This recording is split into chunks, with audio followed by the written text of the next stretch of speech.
영화공장 배드 테이스트. 이번 시간은 극장에서 개봉한 신작 소개해드리는 네분 토론 시간입니다. 함께해 주신 멤버 소개해드리겠습니다. 스탠리 형. 안녕하세요, 스탠리입니다. 닥스님. 안녕하십니까. 병자님. 안녕하세요, 병자입니다. 예. 지금 코로나로 인해서 한국 영화 산업이 얼마나 위축됐는가는 뭐 더 이상 설명드릴 것이 없을 것 같고요. 코로나로 인해 극장뿐만 아니라 한국의 영화 산업이 앞으로 어떻게 될 것인가 많은 분들이 우려했던 아주 대표적인 사건이 있죠.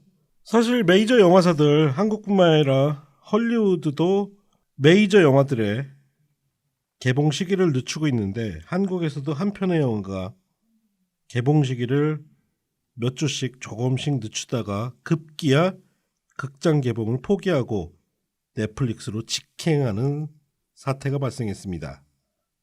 오늘 저희가 소개해드릴 영화가 바로 그 영화 사냥의 시간입니다.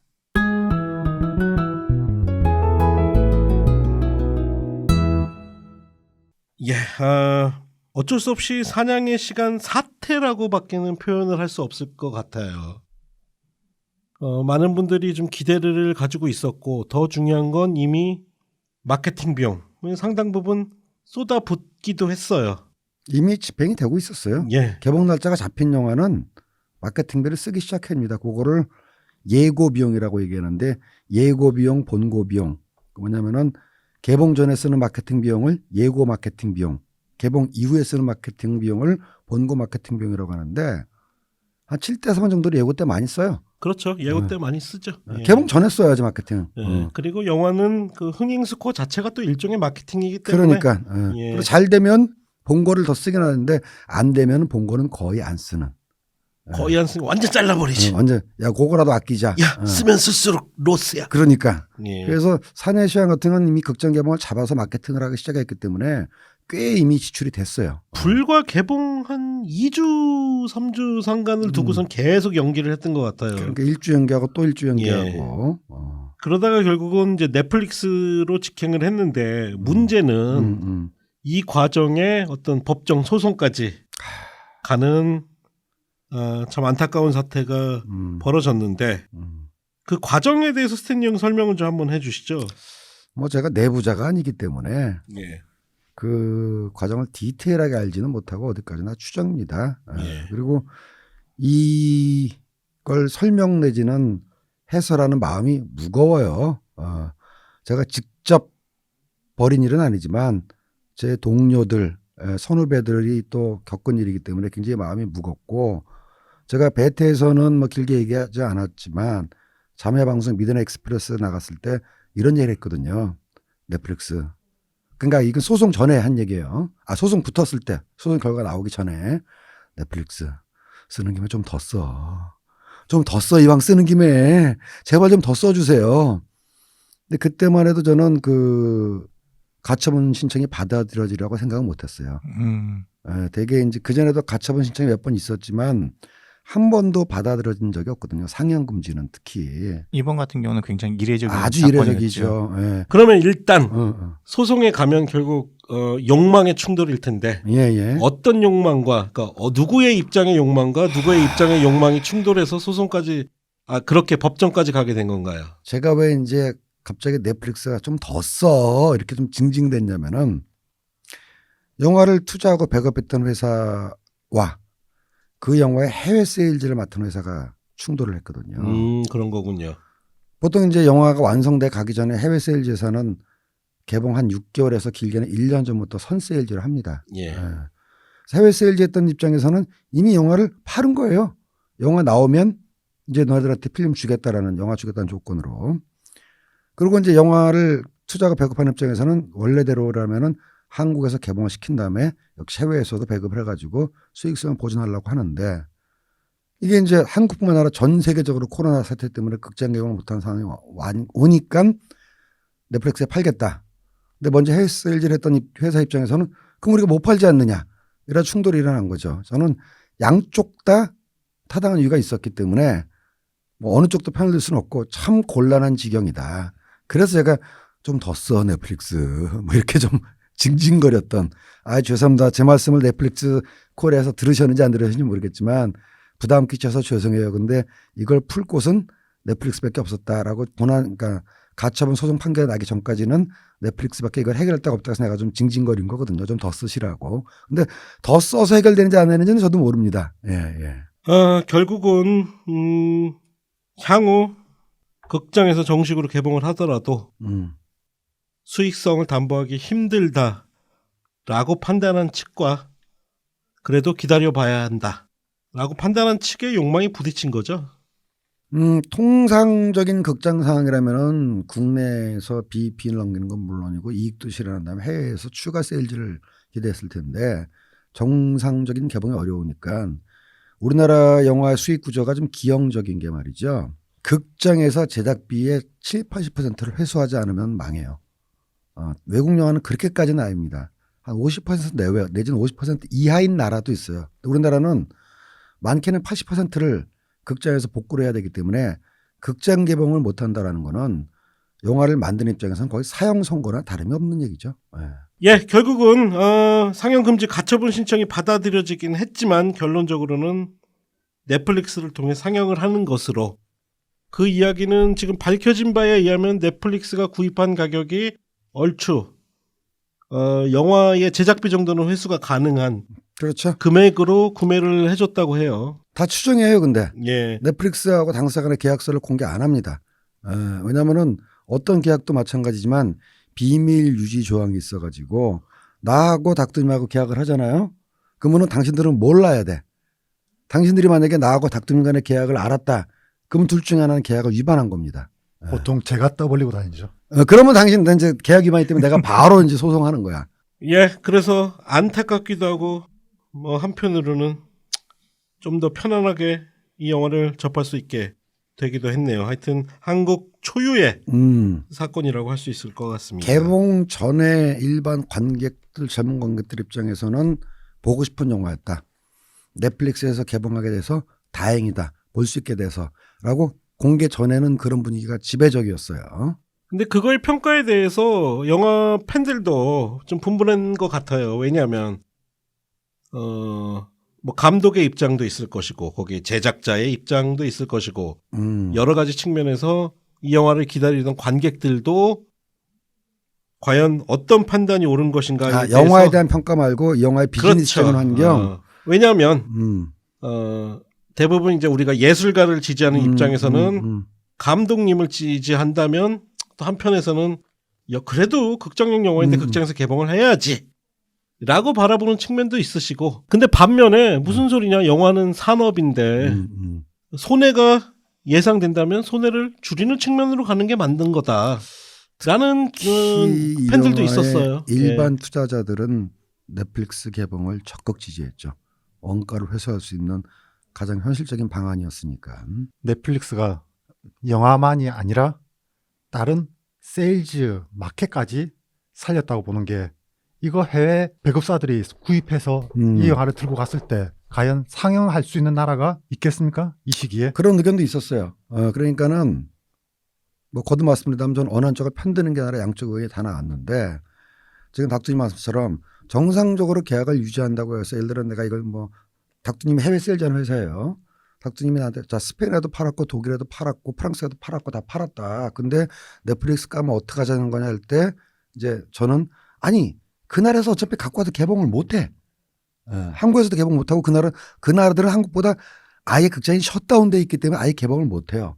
그러니 서로 손실분을 좀 메꾸는 쪽으로 협의를 합시다. 이런 얘기가 오갔을 것 같아요. 아마도 그 이유 때문이 아닐까 싶은데 실제로 소송 진행 과정도 해외 배급권을 가지고 있던 회사가 소송을 포기하는 형태로 마무리가 된 걸로 알고 있는데요. 소송을 포기하기보다 합의라고 얘기해요. 합의를 한 형태로 그러니까 고소를 취하는 형태로 간 걸로 알고 있습니다. 그게 이제 왜냐하면 말이죠. 역설적으로 상영 금지 가처분 신청이 받아들여졌기 때문에 합의가 이루어졌던 거예요. 그렇지 않았으면 계속해서 이렇게 분란이 있었을 텐데 가처분 신청이 딱 받아들여지니까는 넷플릭스는 못 틀게 되고 그다음에 또 투자 배급사는 원가를 해서 못 하게 되고 그다음에 이제 해외 배급사도 묶여 있으니까는 더 이상 세일 진행도 못 하고 그래서 역설적으로 가처분 신청이 받아들여진 덕분에 원활한 합의가 이루어져서 그 뒤에 일주일인가 2주일 있다 다시 또 개봉을 했잖아요. 예, 예. 넷플릭스에서 무슨 합의가 이루어졌는지 저는 모릅니다. 결론은 결국 돈의 욕망인 거죠. 돈의 욕망이라고 얘기하지 말아주세요. 자본주의에 살면서 영화판이 그렇지 뭐. 합리적인 손실액과 수익액의 분배, 부담의 원칙이 정해지지 않았을까라고 추정합니다. 예, 하여튼 뭐라고 포장해도 결국은 덜 손해보고 싶은 욕망들의 충돌이었는데 각자 덜 손해보고 싶은. 문제는 사실 영화가 넷플릭스에서 공개된 이후로 영화를 관람한 영화 우리 팬들의 입장은 조금 한쪽으로 치우칩니다. 그 이야기는 조금 이따 드리기로 하고. 영화 자체에 대한 얘기는 별도로 얘기하기로 하고요. 예. 사실 이 영화의 극장 개봉을 지지하는 팬들이 상당히 많았습니다. 그 이유는 바로 윤성현 감독님. 사실 파수꾼이라는 이 영화도 벌써 10년이 됐네요.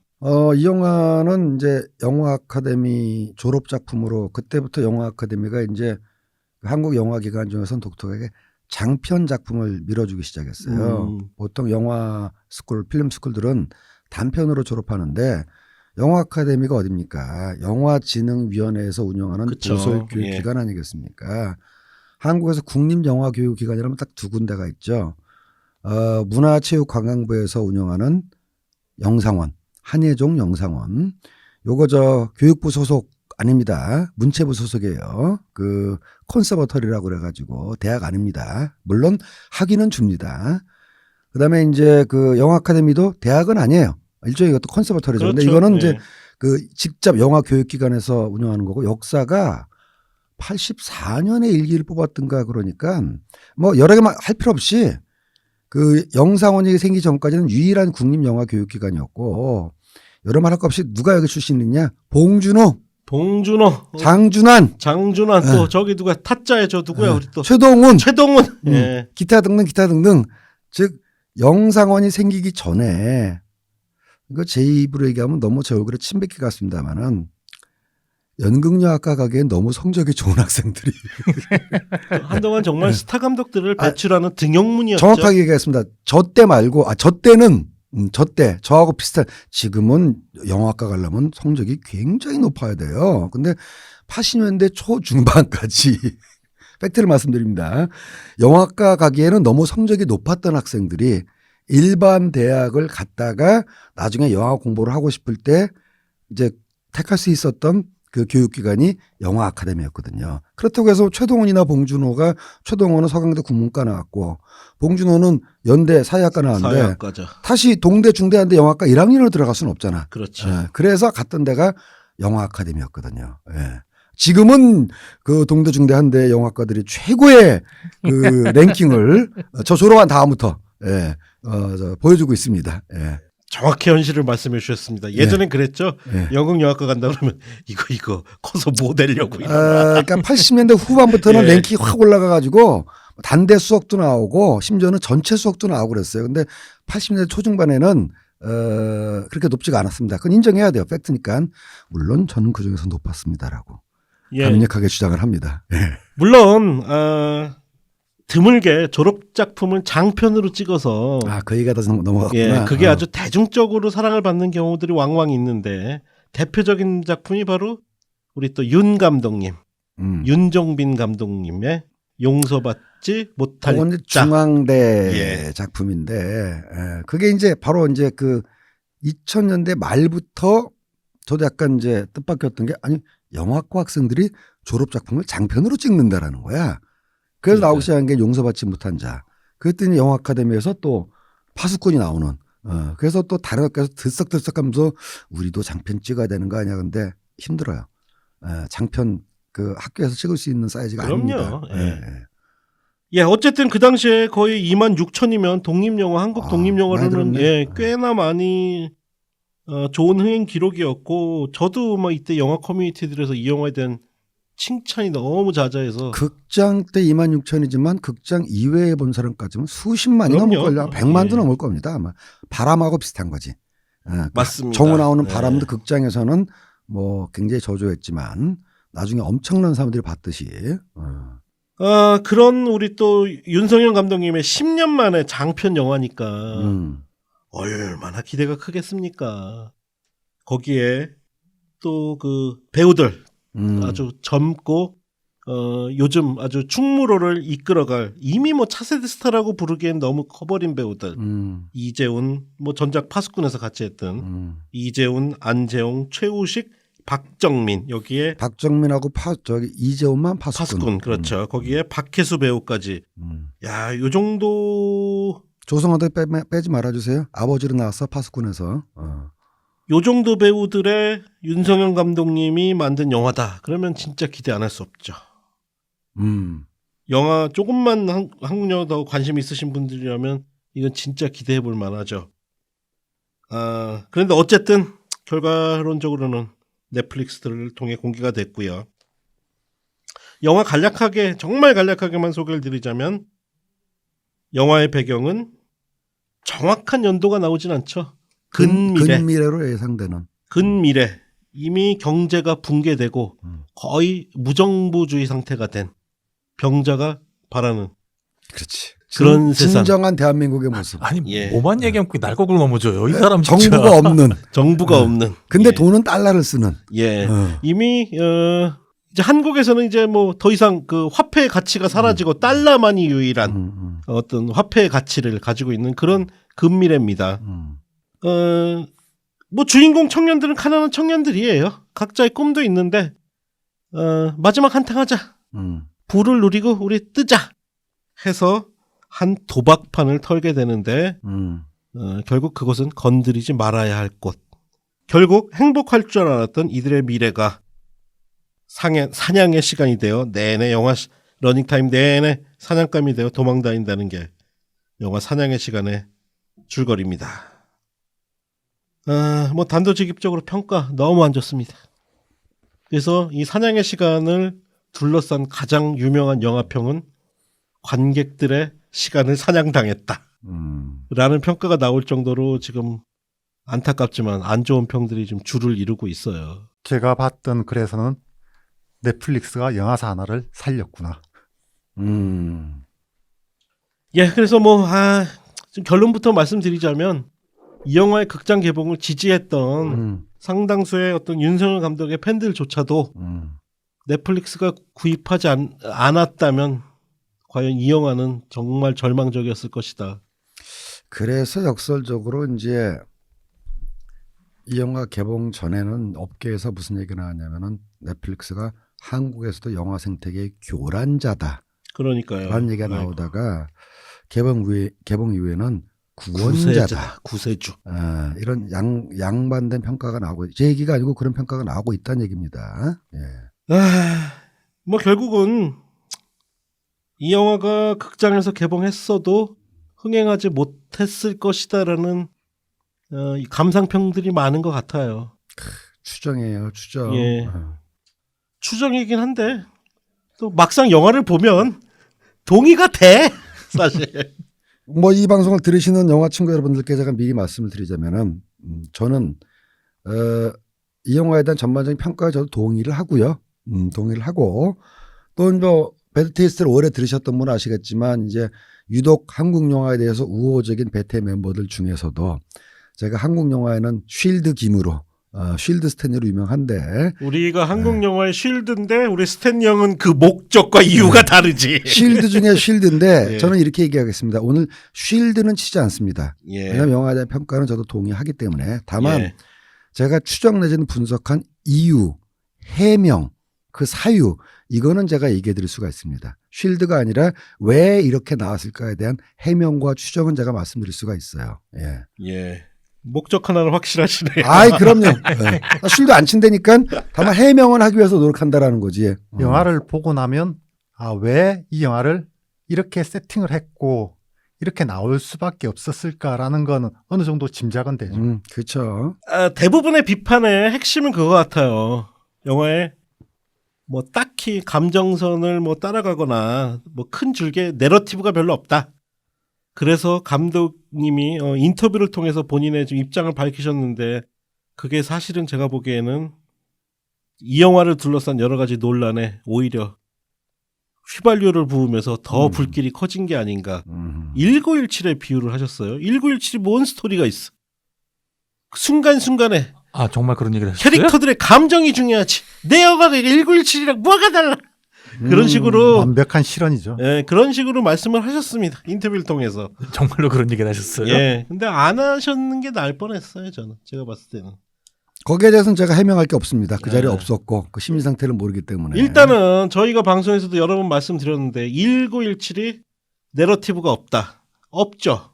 없지만 내러티브를 대체하는 혹은 내러티브를 능가하는 여러 가지 요소들이 있죠. 그 영화에는. 기본적으로 내러티브가 없다는 말을 일단 저는 동의를 하지 않고 게다가 내러티브를 능가하는 감정이 영화 속에 담겨 있거든요.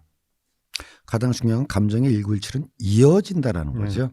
사실 그 감정이 바로 내러티브 역할을 대신하고 있는데 문제는 또 이 영화 사냥의 시간 역시 그 사냥을 당하는 우리 주인공들의 그 순간순간의 감정들, 순간의 호흡들 혹은 뭐 서스펜스 같은 것들에 굉장히 방점을 찍은 영화는 맞습니다. 그 측면에서는 어떤 블룸하우스류의 어떤 제한된 공간에서 벌어지는 그 호러 영화들과 유사한 측면도 있어요. 근데 중요한 건 그만큼 연출이 잘 됐느냐? 그건 동의 못한다. 네. 연출력을 얘기할 때는 여러 가지를 다 평가해야 돼요. 영화의 구성 요소가 워낙 많기 때문에 연기에 대한 디렉션, 미술, 촬영, 조명, 음향, 편집에 대한 전적인 감독의 통제 다 이제 그 연출력에 포함되는 부분인데 저는 파고님 말씀에 동의하면서 동의하지 않는 부분이 샷 바이 샷의 연출력은 우리가 나쁘게 평할 수가 없다. 그리고 그림을 통제하는 부분도 훌륭하다. 헌팅 로케이션은 어쩌면 저렇게 좋은 장소를 찾았는지. 제가 그전부터 심심할 때마다 한국에서 로보캅 찍을 만한 데가 없을까? 로보캅을 한국에서 찍는다면 가장 적당한 장소가 어딜까? 죄다 그런 장소들만 보니까. 그런 거 잘 찾아냈고 영화의 주조색을 여러분 아시다시피 이렇게 주홍색 옐로우와 오렌지, 그러니까 레드와 오렌지 톤으로 이제 그 메인 컬러를 주조색으로 설정했잖아요. 그것도 아주 적절한 선택이라고 보여집니다. 왜냐하면 이제 주인공의 어떤 욕망이라든가 열정을 그린다는 점에서 주조색도 잘했고 연출에 대해서 말이 많이 있습니다만은 그 닥터님도 그런 말씀하셔서 동의하는데 4명의 인물이 모였을 때의 긴장감이라든가 배우들의 어떤 앙상블은 좋았어요. 근데 그게 이제 파편화돼서 전달되지 않았다는 게 가장 큰 문제가 있는 거지. 씬 자체는 좋은 장면이 많았다라는 거죠. 모르겠어요. 저는 그거 잘 동의가 안 돼요.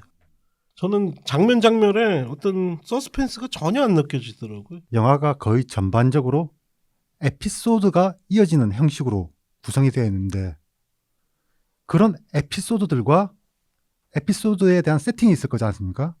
그 세팅과 일단 연기자들이 어울리지가 않을 뿐더러 최악은 여기 킬러 역이죠. 이 사람은 영화 전체에서 혼자만 그냥 떠돌아다니는 것 같거든요. 아예 어떤 세팅에도 어울리지 않는 캐릭터인 거죠. 바로 이제 그 부분인데 그 한이란 킬러가 이제 등장해가지고 쫓아다니다가 그 젊은이들을 잡아서 죽일 수 있는 시점에서 사냥감을 풀어주잖아요. 거기서부터 이제 플롯이 이제 벌어지고 거기서부터 관객의 어떤 드라마에 대한 이해가 멀어지기 시작하는데 저런 거죠. 왜 한은 이들을 풀어줬는가? 그 이유야 뭐 사냥을 즐기기 위해서 풀어준 거 아니겠어요? 그럼 그다음부터는 이제 뭐가 전제가 돼야 되냐면 이 한이라는 킬러는 얼마나 그거는 프레데터가 일부러 한 번에 죽이지 않고 사냥감을 요리조리 놀리면서 쫓아가는 거하고 비슷한 심리인데 과연 한이라는 캐릭터가 그 정도까지 캐릭터가 입체적으로 묘사가 됐느냐에 대한 부분이 있고 내러티브적으로 보완하려면 이럴 수는 있죠. 한이 처음에 등장할 때 귀를 자르고 있잖아요. 근데 이제 그때든 뒤에든 이 한이라는 캐릭터는 일부러 사냥감을 놓아주면서까지 사냥 자체를 즐기는 정말 악독한 캐릭터구나라는 게 관객한테 확실히 이제 전달이 됐다면은 서스펜스가 생겼는데 그 전달 부분이 좀 모자른 거지. 그래서 얘는 왜 이래? 이 의문이 자꾸 떠오르면 이제 몰입이 깨지는 거거든요. 한이 처음에 이 친구들을 놓아줄 때 대사가 솔직히 웃기거든요. 재미있네. 그러면 그 재미있네가 뭔지를 보여줘야 되는데 영화가 끝난 뒤에도 도대체 뭐가 재밌는지를 알 수가 없다는 거죠. 저는 일단 한만 나오면 영화가 너무 루즈해져가지고요. 아니 한 연기 잘한다고 난린데. 아유 제가 보기에는 어. 나는 한만 등장하면 지루해, 지루해 소리가 막 절로 나오더라고. 그 한이라는 캐릭터에 이제 특히 서사가 없다라는 부분도 있지만은 제가 보기에 가장 큰 문제는 한이 과연 그렇게 대단한 사냥꾼인지도 잘 모르겠어요. 영화 보면서.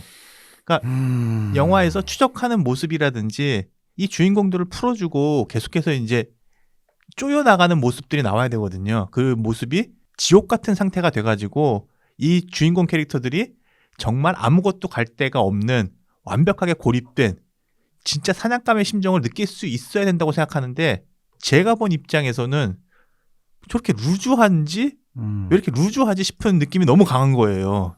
제가 미리 이제 아까 뭐 해명 제 입장에서 추정할 수 있는 해명 및 원인을 말씀드리겠다라고 했는데 지금 이제 살짝 중간에 공개를 한 말이죠. 여러분 다 아실 거예요. 이 영화에 얼마나 많은 레퍼런스 무비가 들어가 있고 장면마다 얼마나 많은 레퍼런스 무비가 드러나는지 그 문제의 원인 중에 하나 말이죠. 레퍼런스 무비가 너무 많고 그걸 드러내는 장면이 너무 많다라는 것인데 자 일단 기본적으로 이게 하이스트 무비잖아요. 그 다음에 하이스트 무비 중에서도 또 실제로 그러니까 하이스트 무비와 아까 얘기했던 터미네이터나 특히 프레데터 같은 프레데터의 원제는 더 헌터였어요. 그렇죠. 그러다 나중에 제목이 이제 바뀐 건데 이런 종류의 영화 중에서 내가 갑자기 지금 제목이 안 떠오르는데 왜 잡을 수 있는데 일부러 사냥감처럼 놓아주고 막 쫓아가면서 사람도 괴롭히는 이런 영화들 많이 있잖아요. 그런 영화 가운데 제가 제일 좋아하는 영화는 로버트 하몬 감독의 히처. 그렇지. 그 다음에 또 어떤 정서가 또 묻어있냐면은 범죄의 덧없음과 허무한 결말이라는 부분에서 장피에르 멜빌적인 부분도 있단 말이지. 또 귀를 자르는 거는 저수지의 개들에서 형사를 고문하는 경찰을 고문하는 내가 좋아하는 마이클 매드슨적인 측면도 있고 그러니까 여기서 한 캐릭터는 마이클 매드슨이자 프레데터이자 터미네이터이자 히처의 그 캐릭터인데 게다가 순간순간 제이슨의 모습까지 보이거든요. 그렇지. 제이슨의 모습도 보이고. 근데 이제 제이슨과 프레데터와 터미네이터의 공통점은 말을 안 해. 그리고 인간이 아니야. 근데 하는 인간이어야 되거든. 근데 인간인데 직접 잡지 않고 일부러 풀어줘 가면서 그 사냥감들의 불안감을 즐길 정도로 잔혹무도한 인간이라면 그 캐릭터 확실하게 납득이 돼야 돼요. 그럼 관객이 좋아할 수는 없지만 그 캐릭터가 딱 인지가 되면 그다음부터 등장하는 순간마다 살벌한 거지. 아직 막 오금이 떨리면서. 근데 앞부분에 귀 자르는 거 말고는 특별하게 보여준 게 없었거든. 그럴 때 다소 좀 클리셰적인 방법이긴 하지만 처음에 한이 등장할 때 이 사람이 대사나 다른 장치로 일부러 사냥감을 놓아주면서까지 가학을 즐기는 인물이라는 정보가 가 있었다면 뒤에 한의 등장이 더 긴장감 생기죠. 근데 그런 정보 없이 조 맞던 아저씨가 뭐라고 한마디 하려니까 팡 쏴주기가 끝나잖아요. 그럼 그냥 피도 눈물도 없는 형사라는 살인자라는 것만 드러나는 거지 얼마나 얘가 가학적인 인물인가까지는 드러나지 않는다라는 거거든. 그 부분에 있어서 저는 이 영화는 가장 큰 문제는 전 기획의 미스예요. 기획의 미스. 왜냐 윤성현 감독을 저는 좀 의심하기로 했는데요. 가장 큰 기획의 의도가요. 저는 이 영화를 금미래로 설정한 것 자체가 문제가 있다고 생각을 해요. 그리고 또 가장 거기에 더해서 제일 하지 말아야 될 짓. 사냥에서 제일 손쉬운 방법을 선택했어요. 총기를 등장시키는 거예요. 생각을 해보세요. 추적기 달아서 차 타고 뒤쫓아다니면서 총으로 하나씩 죽이는 사냥 영화가 재미있나요? 우리 방금 전 시간에 다뤘던 더 헌트에서도 봤잖아요. 좀 전에 헌트했네 그러고 보니까.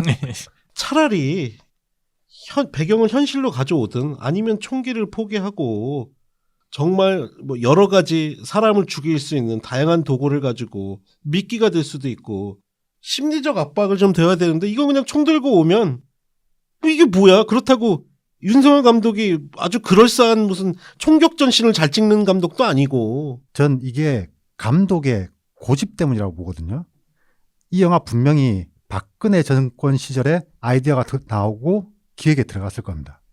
그 시절에 몇 년 됐어요. 예, 그 시절의 미래를 바라보면 딱 영화에 그 배경이 나올 수가 있거든요. 기획이 진행되는 와중에 정권이 바뀌어버렸고 이 영화에서 계속해서 주장하는 탈조선의 이야기가 아니라 다른 시대를 살고 있는데 감독이 그러면 이 기획을 엎었어야 되거든요. 그런데 여기다가 살을 더 붙이고 뭔가를 하면서 기본 세팅을 유지한 채 밀고 가려다 보니까 영화가 굉장히 이상해지지 않았을까. 그러다 보니까 한이라는 킬러 자체도 불균질해져 버린 거죠.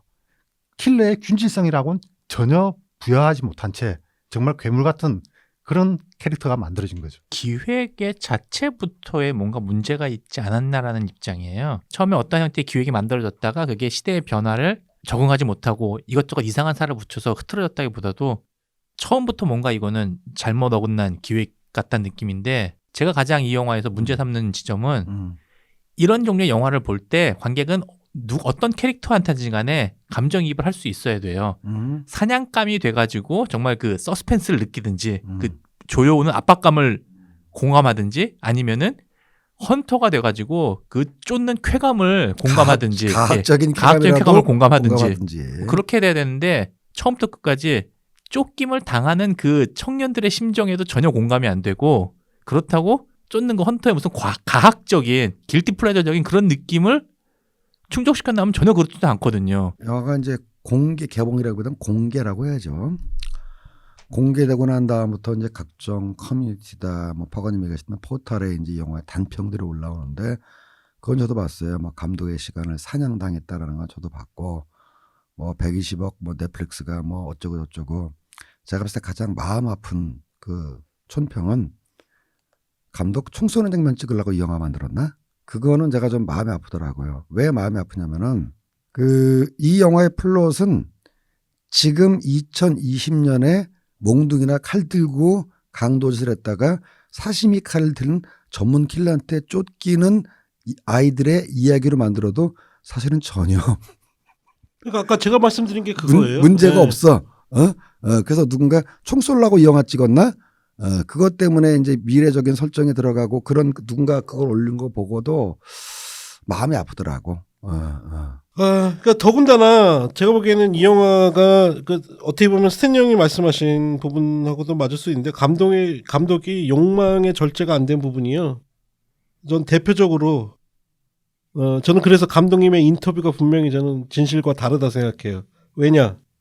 중간에 조성호 씨가 1인 2역 하잖아요. 이 영화는 분명히 감독님이 그 캐릭터 느와르 영화를 만들려고 의도해서 든 캐릭터예요. 스토리상 전혀 필요 없는 캐릭터예요. 그 얘기는 뭐냐, 한번 진짜 폼나는 총 쏘는 영화 만들고 싶었던 거예요. 무슨 순간의 감정이 있어. 그래서 저는 그 인터뷰 별로 믿지 않아요. 그 인터뷰에서 얘기한 내러티브가 없는 영화도 받아들일 수 있어야 한다.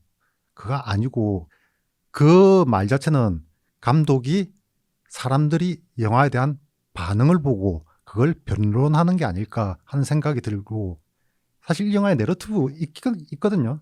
있지. 예, 있는데 그게 너무 에피소드처럼 분절되어 있어가지고 이게 잘 이어지지도 않을 뿐더러 가끔 내러티브가 무너져 버리죠.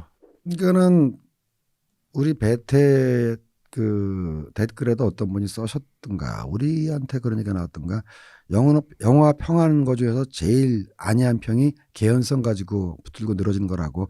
이 영화는 개연성이 없어, 이런 얘기는 아무나 다 한다고 하는데, 개연성이 맞춰지면 그다음부터 영화가 할 얘기도 많고 표현할 것도 많은데 그럼요. 개연성마저도 무너지면 그러면 뭐 더 이상 영화가 표현하거나 할 얘기가 없어지는 부분이거든요. 그래서 개연성은 누구나 다 얘기하는 거긴 하지만 또 그만큼 또 중요한 거기도 해요.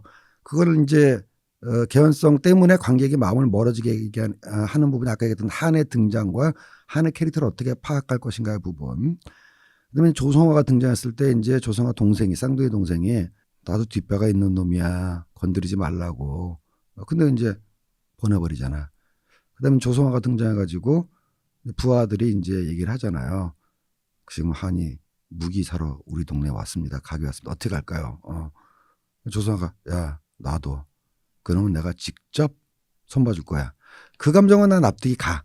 왜냐하면 자기의 동생을 죽인 놈이라면은 자기가 직접 묶어놓고 진짜 저수지에게 들어서 마이클 매드슨이 형사의 귀를 썰듯이 그러고 싶은 마음이 생길 것 같아. 그래서 나는 그 장면이 이상하지 않았어요. 근데 막상 하나하고 대결할 때는 떼거리로 몰려가가지고 얼굴에 마스크 쓰고 총 쏘고 있더라고. 그러니까 저는 이해가 가긴 해요. 저는 이제 조성아 씨를 그렇게 1인 2역을 준 건 제가 보기에는 지금 감독님이 만들고 싶었던 캐릭터가 있었고 그 부분은 감독님이 자기만의 달콤한 인생 같은 영화를 만들고 싶었던 욕망이 있었다고 생각을 해요.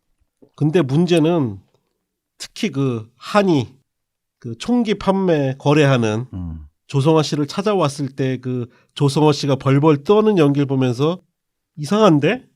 이건 영화를 명백하게 못 찍었는데 생각이 들었고요. 의도는 저는 그렇다고 생각을 해요.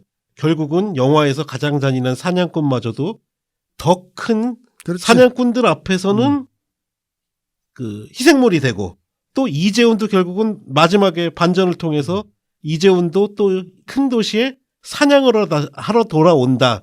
여기 사냥의 시간은 현대의 시간을 이야기하는 거예요. 모두가 예. 야수인 세상 모두에게. 근데 그것이 과연 효과적으로 연출이 됐느냐. 감독이 자신이 천재가 아니라면 이런 상업 영화에서는 저는 기본적으로 지켜야 될 어떤 틀이 있다고 보거든요. 4명의 청년들이 킬러한테 쫓긴다. 일단 킬러는 자기 포지션을 바꾸지 말아야 되는데 얘는 계속해서 포지션을 바꾸죠. 어떤 킬러인지를 알 수가 없어요. 그리고 클라이막스에 다다르면 막다른 골목에 몰렸기 때문에 이제 얘네들이 각성을 해가지고 확실한 반격을 보여주고 그 다음에 킬러가 얘들한테 당하는 장면도 보여주고 이런 것들이 그대로 구성이 돼야 되는데 이 영화에서는 그걸 2개로 쪼개버린 거죠. 근데 이제 그 총격 얘기로 다시 돌아가면은 총싸움 때문에 문제가 됐다라기보다는 한국에서 총싸움 영화가 안 나온 건 아니에요. 근데 생각해보면 말이죠. 거의 99.9%가 남북 관계를 설정해가지고 총격전이 등장합니다. 그 최초 영화가 더 슈일이 아니겠습니까? 예. 슈일이 제작 단계에서 충무에서 어떤 말이 돌았냐면은 그 전에 참 진짜 사나이라는 영화가 있긴 있었어요. 슈일이 그렇죠. 이전에. 네, 예. 권혜호 씨가 M16 들고. 하고, 예. 그냥 흥행이 잘 안 됐고 그때 나왔던 얘기가 야 한국에서 총 쏘는 게 말이 되니?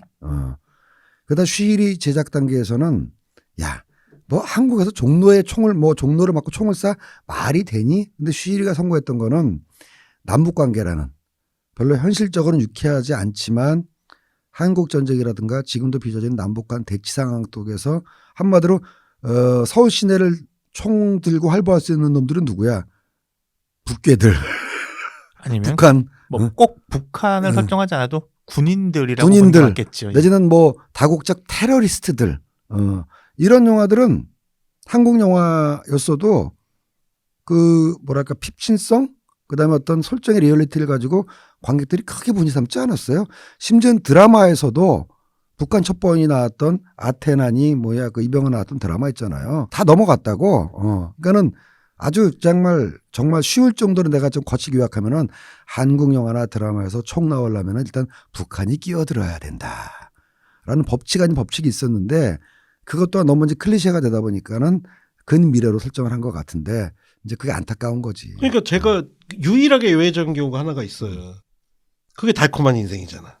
그거는 이제 아예 그거는 약간 뭐랄까 그런 범죄 조직이 사이버 공간처럼. 그러니까 이 가버린 영화도 거지. 저는 하나의 아까 말씀하신 그 레퍼런스로 삼은 영화 중에 하나였던 것 같고, 근데 이제 제가 오늘은 좀 사실은 전 이 영화 때 되게 아저씨도 있었다 참 아저씨. 아저씨도 있고 있어요. 그 누아르에 보면. 근데 제가 이 영화가 더 화가 나는 이유가 있어요. 어떤 신인 감독이 이 영화를 만들었다면 신인 감독이 되게 욕심이 많았구나. 차기작에 한번 좀 정제된 연출력을 보여주면 괜찮았겠구나라고 평가를 할 수도 있을 것 같아요. 근데 문제는 윤성현 감독이라는 거예요. 윤성현 감독. 이정범 감독이라면 우는 남자 이야기가 좀 그래서 그렇지 액션은 액션 정말 좋아요. 탁월하거든요. 그 사람은 출연도 했었잖아 몇회. 예. 그 사람은 나는 이걸 정말 잘하기 때문에 이걸 찍은 건데 지금 사냥의 시간을 보면 총격 액션이 과연 잘 만들었냐? 그것도 아니거든요. 안 맞는 옷이야, 안 맞는 옷. 그리고 감독님이 뭐 단편이나 이런 뭐 옴니버스 영화에 참여를 하셨어요. 인권 영화에도 참여를 하시고. 근데 왜 난데없이 나는 사냥의 시간이라는 영화를 만들었을까? 난 진짜 미지수야. 전 그게 아까도 얘기했지만 이 사람이 그런데 관심이 많기 때문에 박근혜 시대를 너무 비극적으로 봤었고 그 고집을 못 꺾었기 때문에 결국 이 영화를 만들었다고 보는 거거든요. 그래서 저도 파수꾼 좋아하고 또 이 영화에 나오는 배우들 되게 좋아하거든요. 파수꾼 때문에 뜬 배우들이 왔어. 두 명. 그렇죠. 여기에 사실 이 네 배우가 이제 앞으로 한국 영화 향후에 이끌어갈 그 네 배우라고요. 야, 황금 캐스팅이죠. 그렇죠. 예. 넘버 3의 송능한 감독님이 차기작 만드셨었죠. 차기작. 세기말. 세기말을 만드셨을 때 대부분의 평이 그랬어요. 넘버 3를 만든 감독이 본 대한민국 현재 대한민국 사회를 그린 영화로서는 너무 실망스럽다. 근데 저는 그거에 빗대서 사춘기 남성 소년들의 심리를 그렇게 디테일하게 감정적으로 잘 묘사했던 윤성현 감독이 바라본 대한민국의 미래라는 측면에서 너무 실망스러운 영화다. 전체적으로 엉망이지만 그래도 이 영화 보면 얘네들 친구들끼리 얘기할 때는 그나마 생기가 있죠. 네, 맞아요. 네. 생기가 있어. 그래서 저는 한이 등장할 때마다 한숨이 나왔다니까요. 한 등장할 때마다 제발 가. 아니, 그러니까는 친구들의 관계가 그렇게 생기가 있게 묘사됐을 때 아까 닥터님 좋은 얘기 하셨는데 한이 캐릭터가 바뀌면 안 되거든. 완전하게 형성된 하나의 색깔의 결론적으로 살벌한 한이 등장하면은 직접 친구들을 맞닥뜨리지 않더라도 한이 쪽에서 오는 것만으로도 관객은 불안감을 가지지. 이 생기발랄하고 깨지면 안 될 것 같은 친구 공동체가 한이 등장하면 안 돼 이러고 싶은데 한이 등장해도 다시 또 보내줄 것 같기도 하고 뭐 이러니까 캐릭터가 바뀌려면 영화의 틀 자체를 완전히 바꿔버려야 되거든요. 틀은 그대로인데 캐릭터가 터미네이터처럼 걷다가 갑자기 쫄랑쫄랑 뛰기도 하고 처음부터 끝까지 맞는 게 없는 거죠. 저는 사실 이 영화에서 그 친구들 간의 묘사들, 그러니까 나름대로 생동감이 넘치다고 평가하시는 사실 그 부분도 저는 마음에 안 들어요. 그렇게 고등학교를 안 살았구만. 아니 그렇게 고등학교를 안 살았다보다도 아까 제가 잠깐 말씀드린 부분 중심이 되는 그 한 캐릭터를 제외한 나머지 캐릭터들이 작용에 대한 반작용으로만 남아있는 거예요. 나머지 3명의 캐릭터들이 살아있다는 느낌이 없더라고요. 저는요. 그러니까 차라리 파수꾼을 만들었던 윤석열 감독의 영화라면은 그 네 친구들이 각각 서로 자신만의 개성과 자기만의 이야기를 가지고 그것이 서로 충돌하는 모습들을 보였으면 싶었는데 그냥 그 주도하는 캐릭터 이재훈 씨가 맡은 그 캐릭터가 어떠한 행동과 말에 따라서 그냥 반응하는 인물로밖에 안 비춰가지고 저는 그 부분도 솔직히 마음에 안 들었어요. 확실히 이 영화에서는 주요 캐릭터들 간의 갈등이 없죠. 설정이 게을러. 그러려면 이제 이 영화에 히트적인 요소가 들어가야 되는 거지. 알파치노, 로버트 뉴랑 나왔던 그 히트. 알파치노는 자기 일당 중에서도 자기가 일당 중에서도 배반하는 놈 있잖아.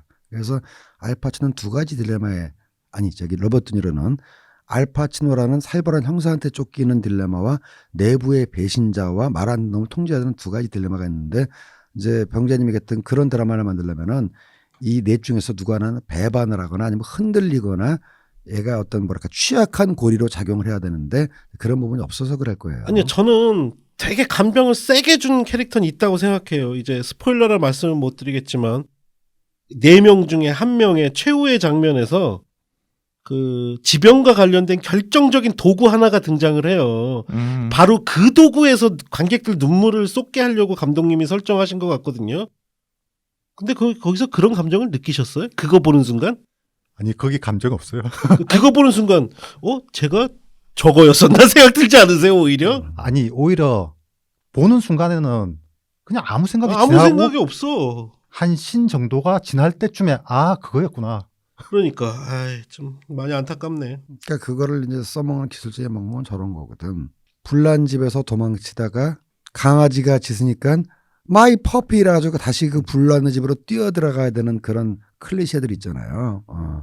그런 그 주인공 중에 하나 갖고 있는 어떤 신체적인 결함을 극적으로 써먹으려면은 중간에 그런 신이 좀 들어갔으면 더 이제 나오는 거지. 그러니까 거듭 얘기하지만 레퍼런스 무비가 너무 많아. 저는 이 영화를 다시 만든다면 차라리 킬러를 거의 대부분을 없애버리고 킬러는 마지막 10분 정도에 몰아치게 냅두고 영화 전부를 친구들 간의 갈등으로 다뤄야 된다고 생각합니다. 근데 아까 말씀드린 것처럼 이 영화의 주제는 명확한 것 같아요. 이게 윤석열 감독님이 바라보는 미래는 결국은 센 놈이 약한 놈들 사냥하는 그런 시간대의 미래일 것이다. 그렇게 바라보신 것 같아요. 문제는 문재인 대통령 시대에 또 코로나 시대에 과연 이런 영화를 사람들이 보고 싶겠냐고. 근데 우리 4명 중에 문재인 시대가 그렇게 평화로운 시대라고 생각 안 하는 한 사람이 있는 걸로 아는데. 두 사람. 한 사람입니다. 한 사람. 뭐만 했다면 내기 자꾸 걸고 넘어지는데 이 사람 예. 진짜. 하여튼 뭐 이 영화에 아쉬운 점이 너무 많아서 댓글을 체크하니까 이런 댓글도 있더만요. 아까 제가 뭐 감독은 총 쏘고 싶어 찍어놔도 제 얘기가 아니라 댓글인데 박정민은 파스콘에서도 처음 왔더니 여기서도 처음 왔네.